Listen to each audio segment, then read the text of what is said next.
So our last panel is on the new normal, sustainable and regenerative tourism. And the panel will be moderated by Nisha B, founder of Elevated Consultancy, who was with you just in the previous panel. So Nisha, over to you.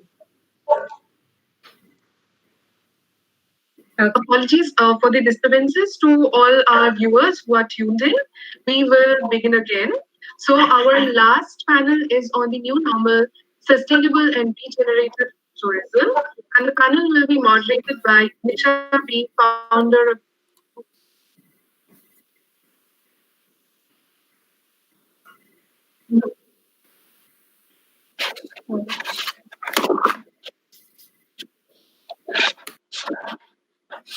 Shivani, can we start? Okay, all right. Thank you, Shivani. Good evening, everyone. Here I am again, 3 minutes later. I just presented. Lovely to meet every one of you to the last panel. Thank you for holding on. The title of this panel is Less More in a Post-COVID tourism era. Should we be looking at the sustainable and regenerative forms of tourism that can bring the transformative force of our industry? I have been having several dialogues with people, and we feel that maybe the pandemic has been a very good opportunity for us to re-examine the insensible development that we have engaged in the last decades, where we have focused so much on numbers and the trajectory of growth in our industry. Should we shift our focus towards something more flourishing, where we can look at how the communities can benefit from tourism? The new aspiration seems to be in travelers today to look at greener, slower forms of tourism and authenticity, something more meaningful. So there's been lots of dialogue today where people are examining what sort of traveler and not a tourist we would be in the future. So we have put together this panel to start to look at these forms of tourism.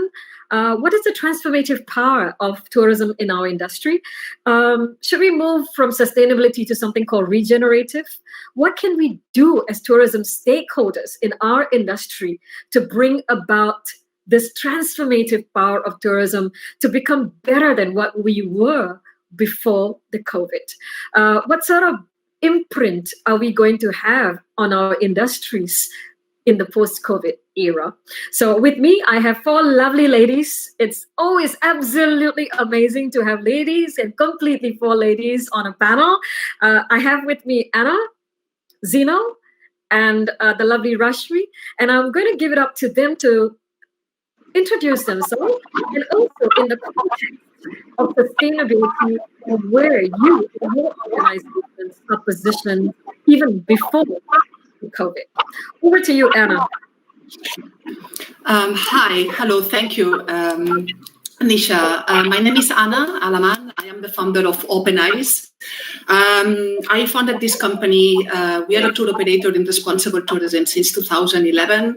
So my dream was to create a company with a very strong vision of creating an impact, but at the same time sustaining as a company and making profits and making that difference in the market.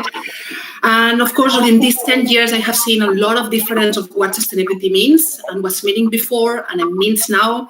I'm also do teach the last 4 years about concept of sustainability in the university in Barcelona. So, and now with this great opportunity that we are having, I think it's a big topic. Not see sustainability not only good also for the planet, also for the business. I think how it needs to be changing now. Thank you, Anna, for the introduction. Over to you, Zina. Okay, so hi everyone. So firstly, thank you, Nisha. So I am Zeenal Doshi. I'm founder of the Flapper Life. And Flapper Life is all about women travel. We curate women journeys throughout in domestic, international. So it's been 4 years that Flapper Life has been into existence. And we've done a lot of journeys in India with, motivating women, encouraging them and empowering them through travel. So now, because sustainability is the buzzword, and I think it is the right buzzword because, it's impacting the environment. So we have to really focus on it. So we are making it from a women travel company to a sustainability women travel company. So that's what it is from us. Thank you so much, Sena. And Rashmi, what about yours? Bon voyage.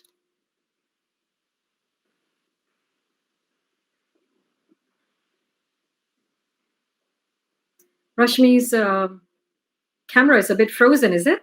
Yeah, it It is. seems to be. Yes. Maybe we'll come back to Rashmi when she's able to listen to us and be with us. But maybe I'll just move on to the very first part where I would like to talk about destination resilience in terms of sustainable recovery. There are some academics that are talking about, or researchers as well as scholars are saying that, you know, the pandemic, presents us with a wake-up call for us to examine and advance the agenda of decarbonization in our industry. While some are saying that maybe because we need to rush back to the business as usual, even the sustainability agenda that we used to have may take a back seat. And that's quite scary an option to think about at the moment. I was just reading through a UNWTO report when it talked about the planetary vision for global tourism, and it says that sustainability is going to be the new norm. And I love that, sustainability, the new norm. And the tourism operators, that we have a role to play in creating a more responsible and fair way of travel. I think this will resonate to many of us here who have already thought about how we could convert our companies and steer towards a more sustainable way of traveling or creating travel experiences. So, Zinal, I want to ask you this question. When you think about the sustainability as the new norm as set by UNWTO, do you think our industry players are going to go back to business as usual, or sustainability can be the new norm? And what do you think companies like yourself are going to take this as a commitment post-COVID? Absolutely. Thank you so much, Nisha, for this question. So firstly, sustainability, as we discussed, is the buzzword. The shift from your normal travel to sustainability is not going to be easy. It's a big mindset change, which we will have to bring in.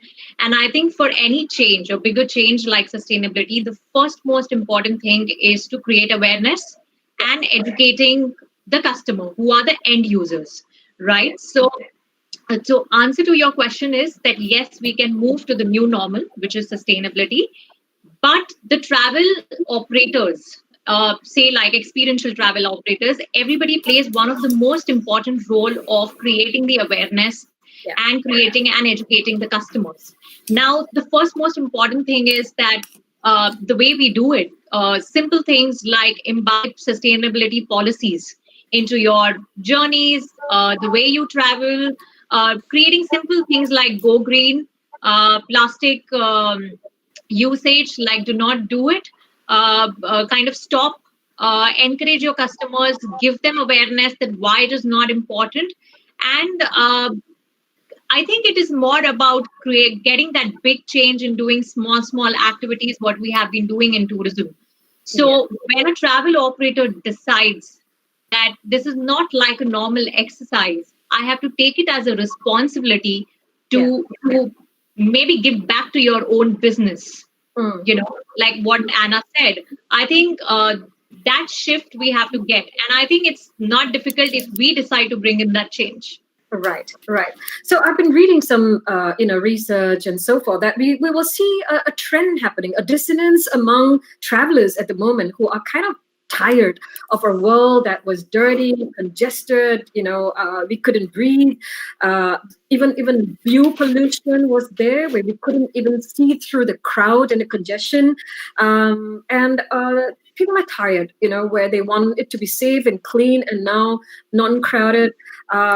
And also supplier side, people who have actually been troubled with things like this. So we might see that it is a relief at this point for people of travelers and operators who may start to now see a brighter future for our vision. And as you mentioned, it's a responsibility. And, Anna, I wanted to also, I've spoken to about this with some of you. Suddenly we are seeing beautiful wildlife species. Like in Singapore, we saw otters. Parrots. Today I looked at about 15 beautiful parrots outside my house, and there is decline, carbon emission, beautiful air that we are smelling today, And therefore, there is some sort of the pain point that was in us. Today we desire the continuity of this, right? We want to see this. So, because of what is evolving, do you think our industry, what can we do to create this form of sustainable sort of experiences for people who are desiring this? This seems to be a trend. So, Anna, can you tell me how could that be done on our daily operations as tour operators? So, from the point of view of the academic and the practical, as we have been on the ground for 10 years, first of all, I will continue what Zina say. You have, first of all, you have to have the willing to do it. So you need to have that willingness, which I sometimes, otherwise we use sustainability and it comes and it takes in the mainstream and it means nothing.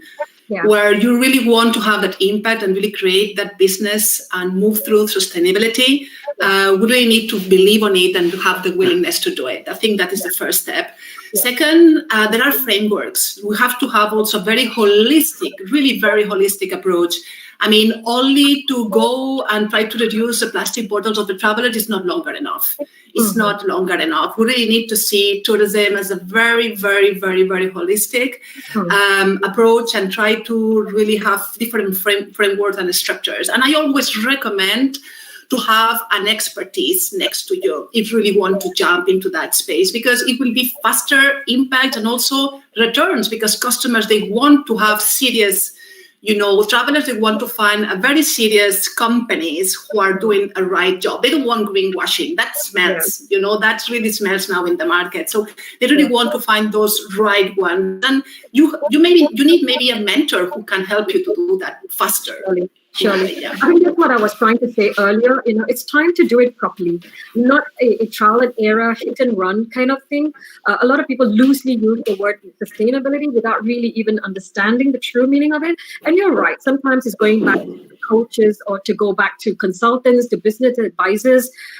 And some of them are found out there, they're willing to come and help, right? And right now is to go in the right pathway and accept help, ask help, seek help if you really need to get yourself in order and not just get away with just a few words saying that you're sustainable, because today's traveler is so discreet. They know what you're talking about. If you're lying, they know you're lying. If they think that you're using loosely, they know you're using it loosely. Therefore, if you want to create a comparative advantage, then you better know what you're talking about. And today, it's a time for those who are serious to come above the rest, isn't it? Yeah. Yes. We have something out there, right?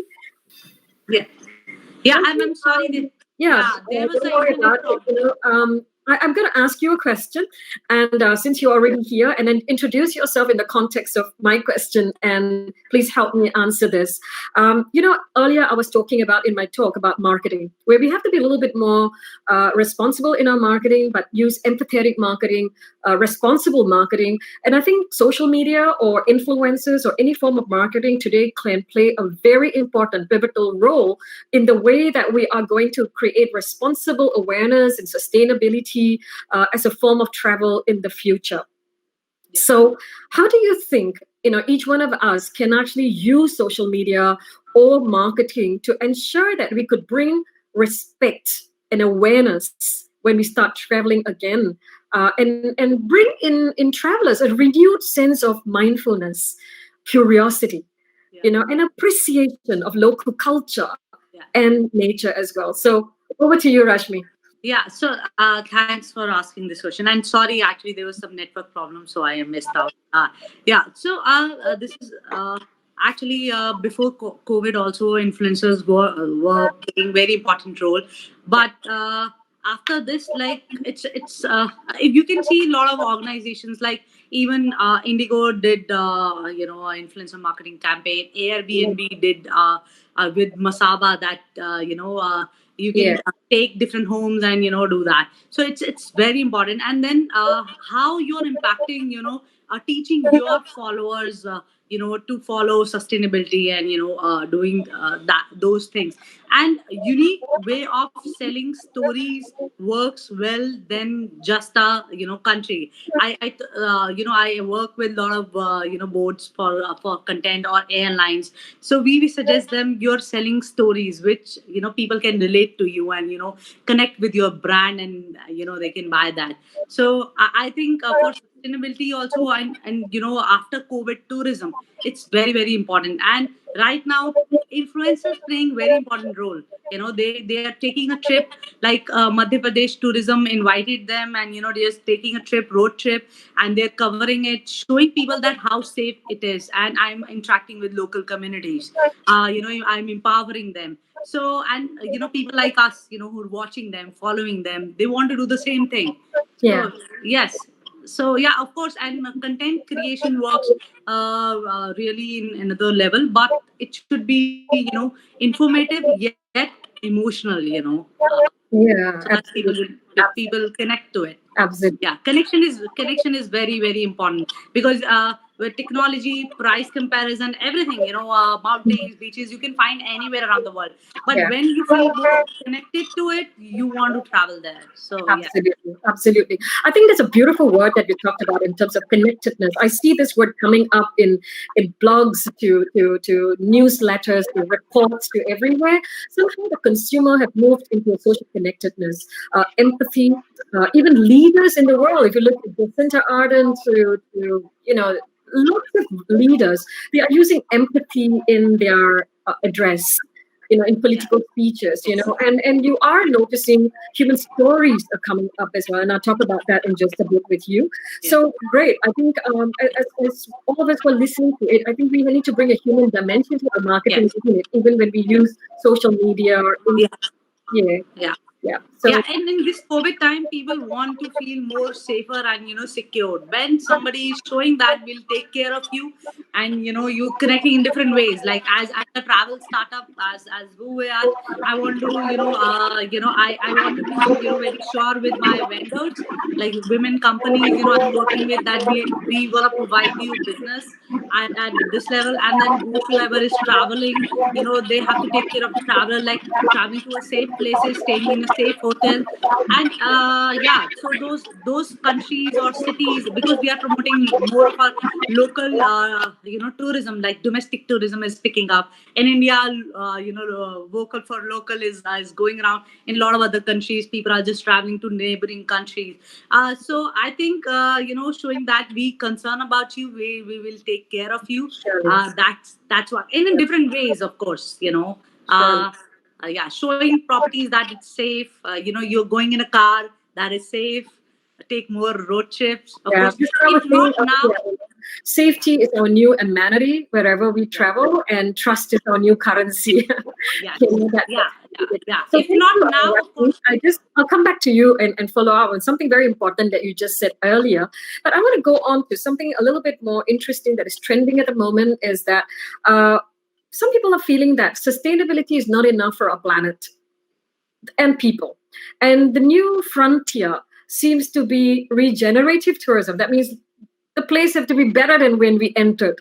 It got to be more flourishing than we entered.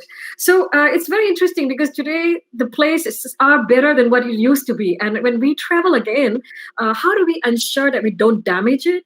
And how are we going to leave it to be better than what it is? So Anna, tell me, I know you love this word. You are so into regenerative tourism. I mean, I'm really, really impressed with the work that you're looking at. But what really is regenerative tourism, and how do you think our industry can be regenerative now? Well, I hope that also the regeneration is not going to be a label again, a tendency, a labeling for the next few years, and people really, really understand and really do the work.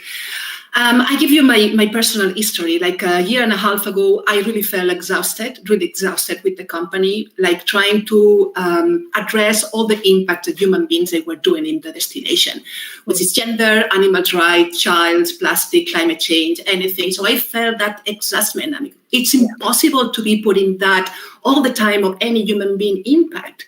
So I felt like, okay, this is something which is not working here. So regeneration has brought me a new dimension and really new worldview of the approach, which means, of course, it's not easy to implement.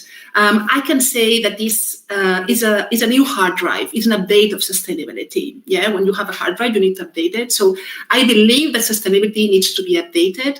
It needs to be really integrate better the role of the travelers and the connection to the place. Really make also communities more resilient. and more connected to the place, and integrate nature in the design of our tour experiences. I think the integration of nature has been missing all these years, really integrating, being part, and we are nature. So that part of that sustainability maybe doesn't bring it in that perspective that we are the observers and the nature is there and the nature, and we are using the natural resources. So in that aspects that we are one and we have to integrate it and we have to adapt with them, it's really, really, really interesting, really meaningful, and really create the impact that we want to create. Yeah. I think it's really about the interrelationship, the very close interrelationship that we have with nature. And I think it's very spiritual in that sense, isn't it? Where we really look at how close we are interrelated. And that's why we see the impact of this disconnect and what has happened through this pandemic. And, I've been looking at a lot of writings and reports and etc. on how we take tourism forward. And some people are so active and they are turning inward and not outward. They are not looking at just the traveler. They're looking inward into the societies. They're looking at the local communities. They're looking at what are they like? What do they want? How can we get them more involved? So there seems to be a lot of turning inward. Inward within us, to look at consciousness, inward into society, to look at how we can engage local community participation. I think that's something that is really going to be, for me, the new norm, where we are really beginning to respect local communities and how to get travelers to respect that as well. And that's really, I think, the essence of regenerative tourism as well.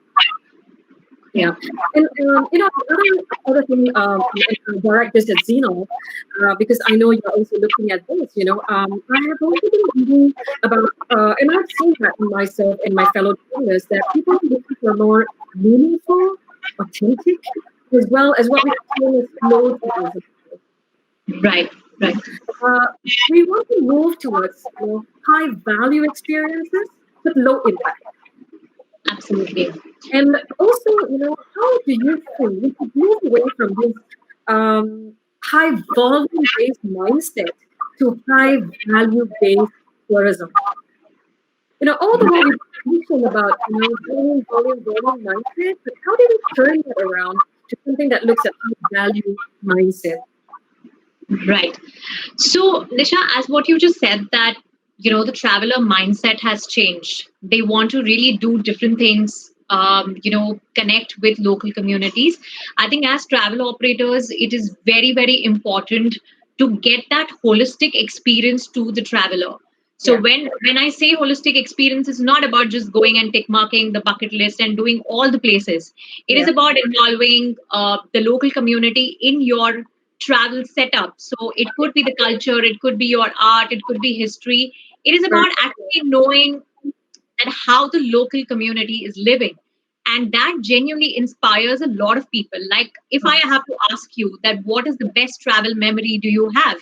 You would say where something where there is a local connect, where you've learned something, or you probably most of us have the best memories with the locals. Absolutely. So I think that is very important, that whenever we are doing, any experience, locals also give you a lot of new learnings. Yes. You learn different things because they are a rural life, we are urban life. There's so many things we do differently. Yeah. And I think because we are curating journeys, yes, we have that opportunity to bring that change, because we can decide and we can connect and balance between the customer and the local communities. And of course, encourage people to buy local.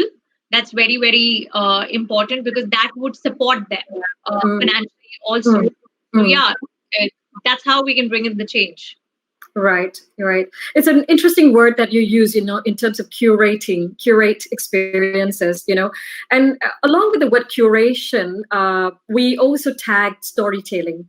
So when you look at, NetJob, to many of the very interesting organizations that have come up, including Singapore, we're coming up with SG stories during the COVID, and hopefully post-COVID, we are going to share stories of human resilience, human courage, human hope, and possibilities. McKinsey was talking about human stories, because that's really what is going to sell destinations today. If you are going to be marketing and putting infographics about your destination or your tours, it's not going to go into the hearts of your consumer. It's only stories that are going to foster that closeness between community, traveler, and supplier. So just to add, Nisha, we are that's what we are recently doing. We are getting artisan stories. So what? Because rural is obviously one of the next tourism. Getting artisan stories that what a traveler means to them. So going right into villages, creating stories, how they kind of do their work, and bringing it to people. So that's what we are doing in the background. That's like a project what we've taken to work with artisans and create as much opportunity for them virtually right now. Oh, nice, nice. I think that becomes so meaningful, and creates a lot of understanding between the Right. host community and the traveler. And I think this is really what regenerative tourism too, to get that trust. When I keep using the word trust, I think trust is also about being COVID free or to be safe, but trust needs to be fostered between the host community and the traveler too. I mean, why do you think the over tourism problem was a big problem in Italy? The trust was not there between the host community and the traveler. So Rashmi, tell me, as a social influencer, also someone who looks at social media and marketing, how can we use storytelling? Destination marketers, as well as tour operators, hotels as well are doing storytelling. How could we do that to bring the essence of a destination? You are mute. You are mute. Sorry. So in pre-COVID times, you have seen storytelling evolving. Customers also, not just influencers. So they will be there.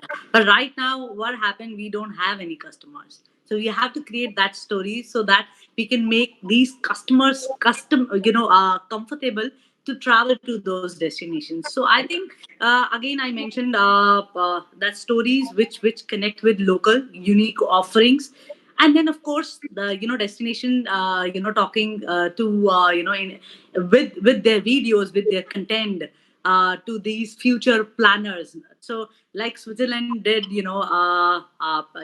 dream now, travel later, and a lot of other countries, focusing on that. So I think you can plan that kind of a content, that people feel more connected.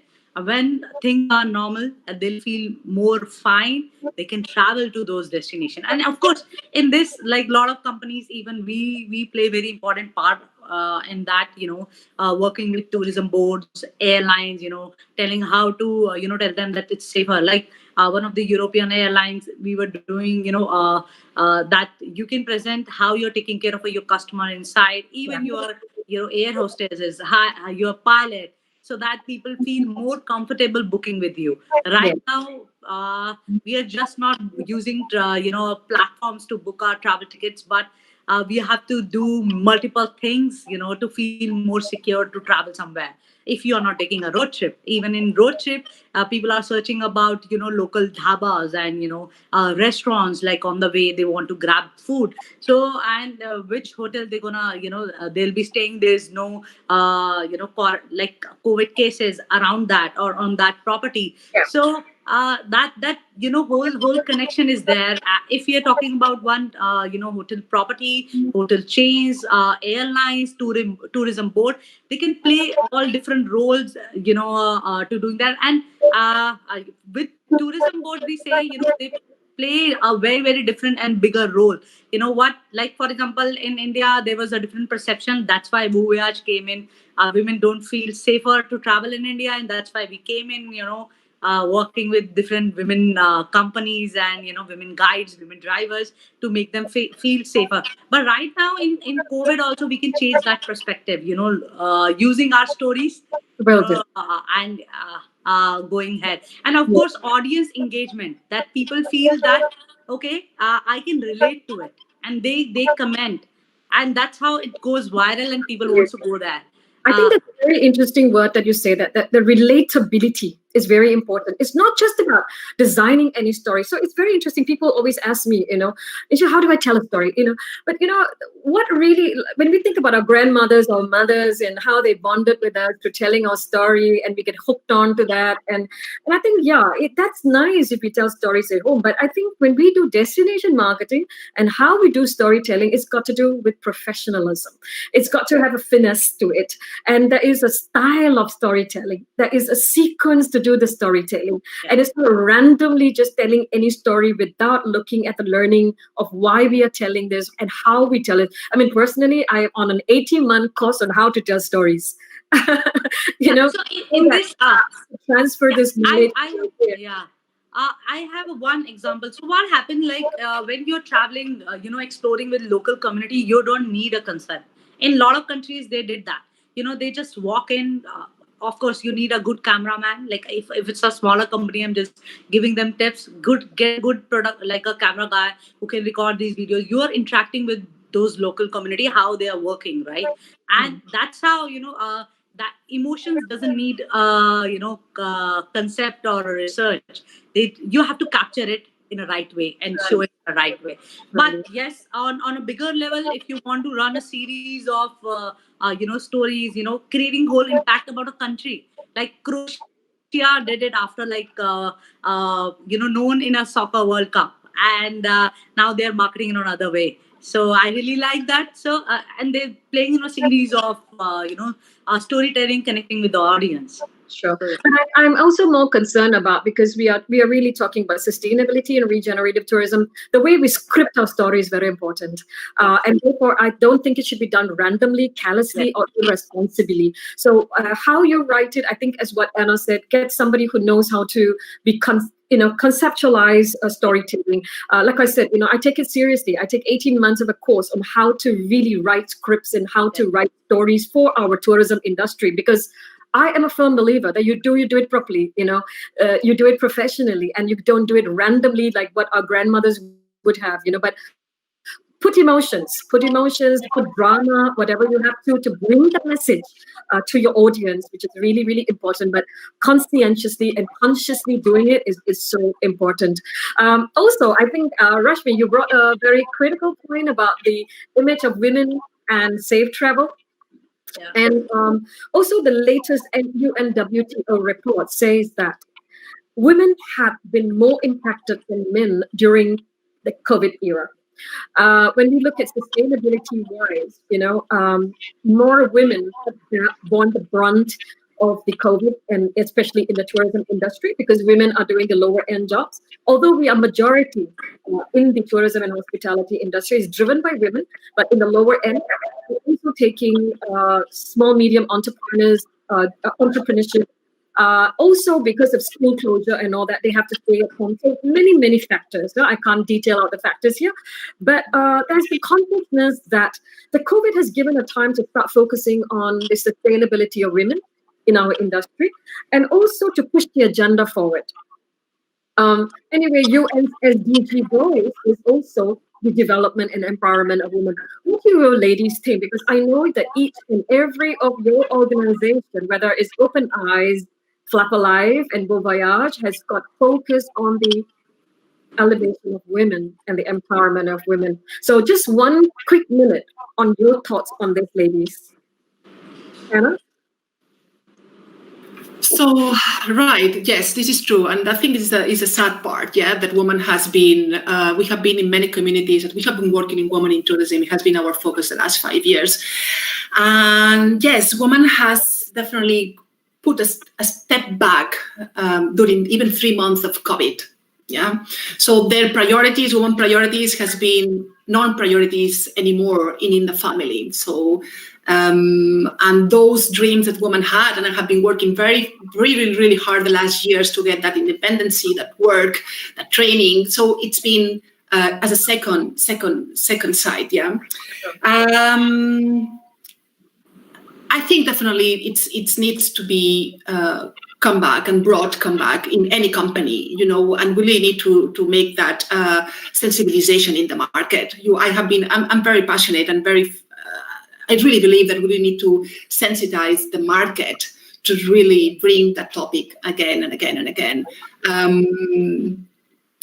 So this is from our the industry got to be now more than ever sensitive towards the development of women, whether in your own organization, your own hotel, or whether in the industry supporting women entrepreneurs, small businesses. At the moment, I think post-COVID, you think that sensitivity needs to be there. What about you, Zeno? So I think just adding to what Anna said, what I believe is that what women need is equal opportunities.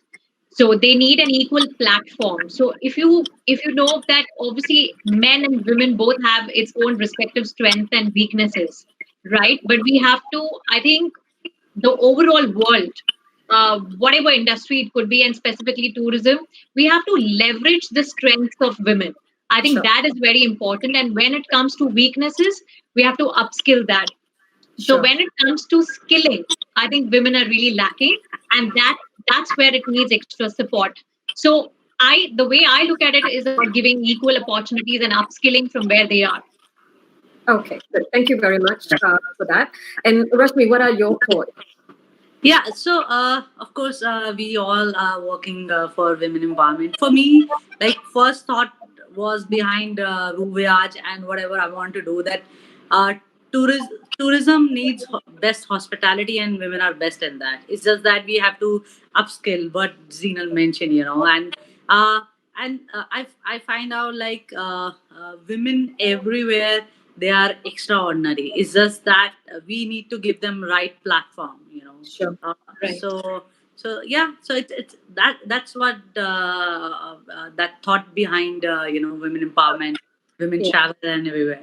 So while Anna talks about sensitizing and the industry being a little bit more conscious than ever before, so we need to have the voices and agenda out there.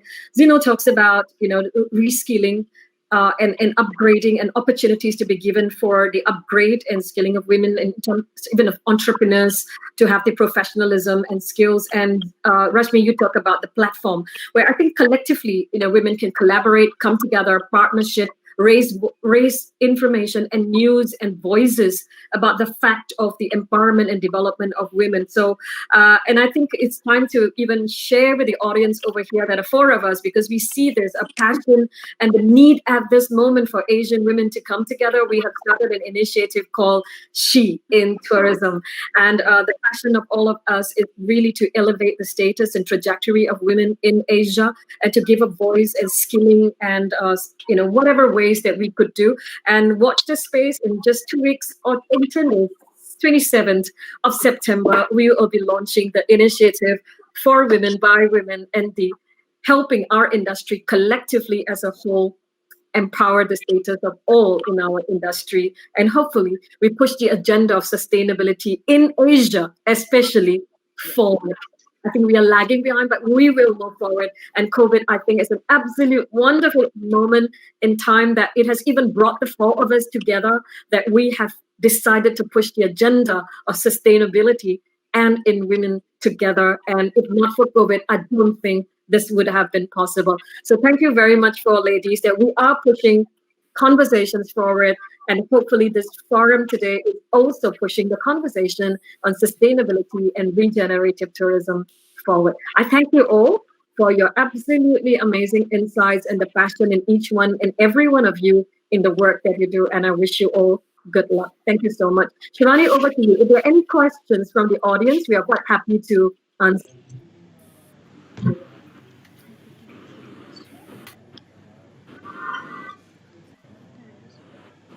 Hi, Nisha. We do have one question from the audience. So, they want to ask that, because of COVID-19, of course, there's a lot of fear which has been instilled in travelers. So, what should a destination or, people as tour operators do to take away that fear and make people travel again? Sorry. The last part was not clear, Shivani. So, what should a destination or even people working in travel do to take away that fear and make people travel again? Okay, all right. So this is really about addressing fears. I think would you like to start with that, and maybe working from marketing side, you could also share what can be done. Yeah. So I'll take it. Yeah. So, as perspective of marketing, of course, I'm sure you are all prepared with your, itinerary and everything. Marketing again, you can invite an influencer like other agencies are doing that. Uh, and in this way, that person, influencer will travel and show, other people. You can use as an example that it's safe how they are traveling and they feel more comfortable.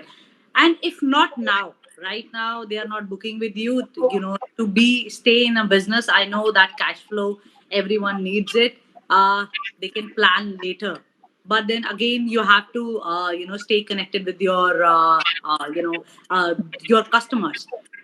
So that's what actually, I'll give an example. Even we get every day queries, so we are picking up some closer queries where families or group of friends or what, that they have their own group.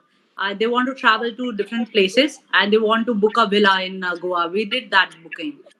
In Uttarakhand or Himachal, they want to travel and they want to stay for 15 days. Even in Delhi, we booked for a women, in a hostel for a longer stay. So that's how we are helping our travelers. So you have to figure it out and then stay. You can do the same campaign, like I shared. And it's working well. And I'm telling you, a lot of brands are doing that. Even we planned for some of the agencies, and it worked well. So yes, that's a suggestion. So just adding to what Rashmi said, that when it comes to fears, both traveler and the travel operator, it is a responsibility of safety plus the hygiene. So I think that is very very important when you are planning something. You can plan future.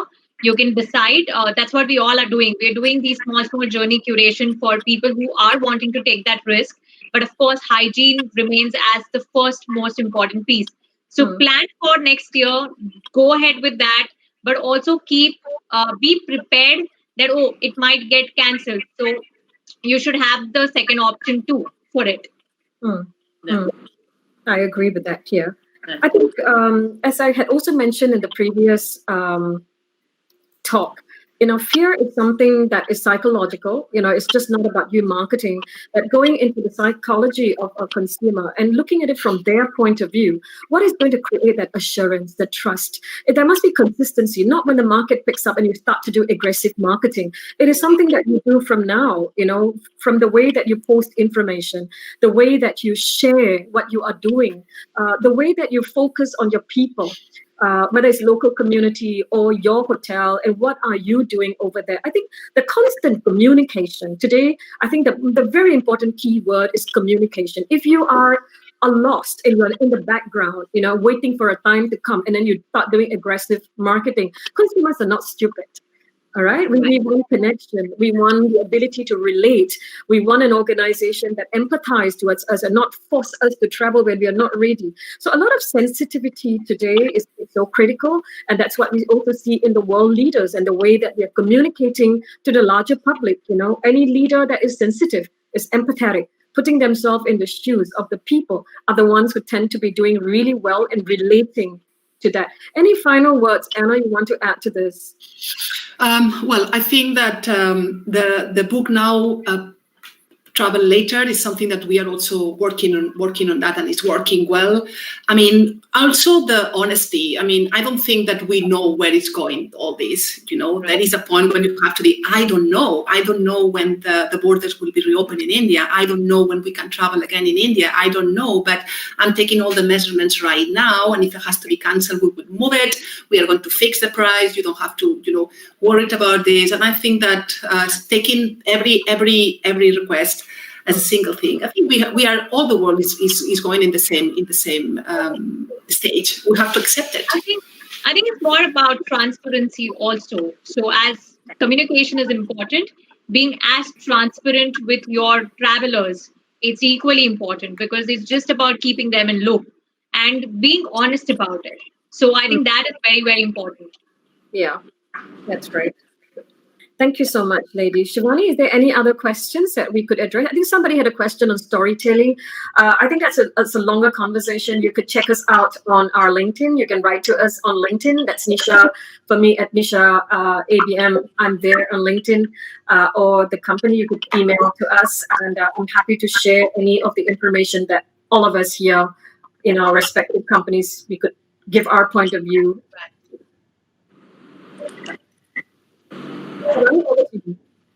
Thank you so much, ladies, for joining us today. Thank you so much for the discussion. It was very insightful, and more importantly, it was very, very inspiring.